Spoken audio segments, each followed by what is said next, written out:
Saudara, bertemu kembali dalam Berita Plus.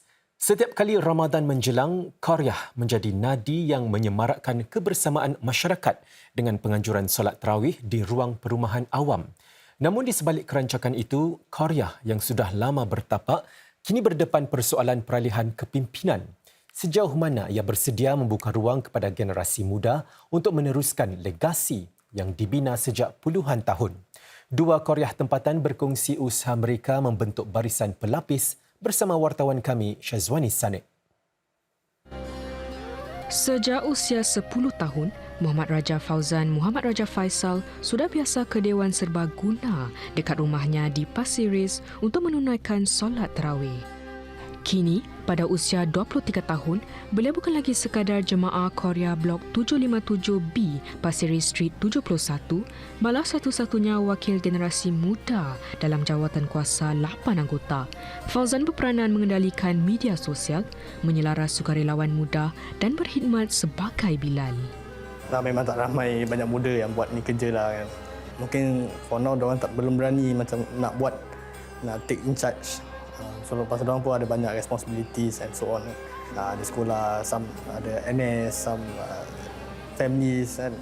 Anak muda seperti Fauzan sebagai pelapis kian sukar ditemui dalam barisan kepimpinan Qaryah, terutama bagi Qaryah yang sudah lama bertapak. Cabaran ini turut dihadapi Qaryah-Qaryah lain termasuk Qaryah Golden Pines. Ramai yang anak muda berpendapat yang kalau di Qaryah ni dia lebih kepada terlalu senior sangat, terlalu senior citizen sangat, tak dapat kebebasan. Adalah satu stigma lah saya rasa yang harus dihapuskan. Penglibatan Abdul Rashid Abdul Razak di Qaryah Golden Pines bermula secara kebetulan menerusi satu kegiatan pengagihan bantuan di flat studio blok 827A Tampines Street 81. Kemesraan bersama jemaah warga emas mendorong beliau terus berbakti saban tahun sehingga dilantik sebagai anggota jawatan kuasa pada 2019. Kini, beliau antara yang termuda dalam barisan 22 anggota jawatan kuasa Golden Pines. Kita dapat memainkan peranan sebagai anak angkat lah mungkin. Pasal apa kadang-kadang jemaah-jemaah yang tinggal Golden Pine kan dia selalunya bersendirian. Kan contoh seperti kita selepas solat tarawih, kita mendapat macam makanan kan. Jadi bila kita dapat makanan ni kadang-kadang macam mungkin saya tengok Pak Cik ni, Cik ini air teh manis Cik tak boleh minum benda macam gini. Tak apa sikit je. Semangat kemasyarakatan inilah yang menjadi asas penubuhan Qaryah pada 1980-an. Persoalannya, sejauh mana generasi lama terbuka menerima penglibatan generasi muda dalam pucuk kepimpinannya? Jawatan kita banyak dah warga emas juga. Kalau saya lihat anak-anak muda yang saya perolehi, itu mereka ada vision. Ada beberapa orang lah. Mereka ada vision ke mana mereka nak bawa.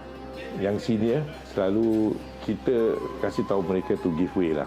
Sebab relawan yang muda ni mereka ada idea diorang sendiri. Kita nak pastikan anak muda yang boleh kebolehan. Kita tak pandang betul-betul dia punya background, dia pandai ke dia important keikhlasan dia berjiwa masyarakat.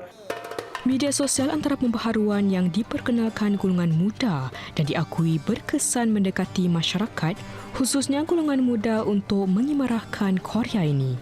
Bagi Fauzan, beliau cuba menonjolkan semangat kampung di Qaryah Blok 757B Pasir Ris Street 71 di media sosial.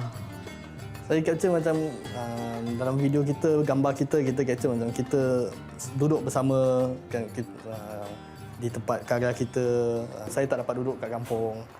So macam saya dapat berbual dengan orang lama-lama dan macam satu kampung lah. Perkembangan ini secara tidak langsung menyaksikan kemunculan sebilangan Qaryah baharu yang dipelopori generasi muda dengan pendekatan tersendiri. Namun begitu, anak muda seperti Fauzan dan Rashid masih cenderung menabur bakti di Qaryah lama. Bagi mereka, di sinilah terjalin semangat kebersamaan merentas generasi, satu ikatan yang sukar dicari ganti. Anggap diorang pun macam bapa saya, atuk saya dan youth pun saya dah anggap macam adik-beradik saya. Kita pun tak tahu satu hari nanti pun mereka pun dah tak ada kan. So masa masih ada kita teruskanlah rapatkan silaturahim dengan orang. Itulah. Bukan anak muda untuk kesinambung masa depan.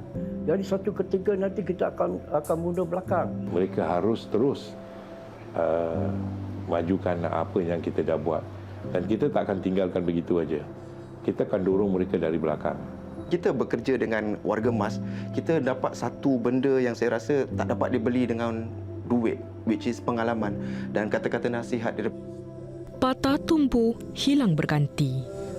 Meski pucuk kepimpinan Korea silih berganti, generasi pelapis sedar amanah berat yang digalas memastikan semangat kebersamaan dan gotong royong yang menjadi tunjang penubuhan Korea sejak lebih 4 dekad sentiasa subur dan mekar untuk tahun-tahun mendatang.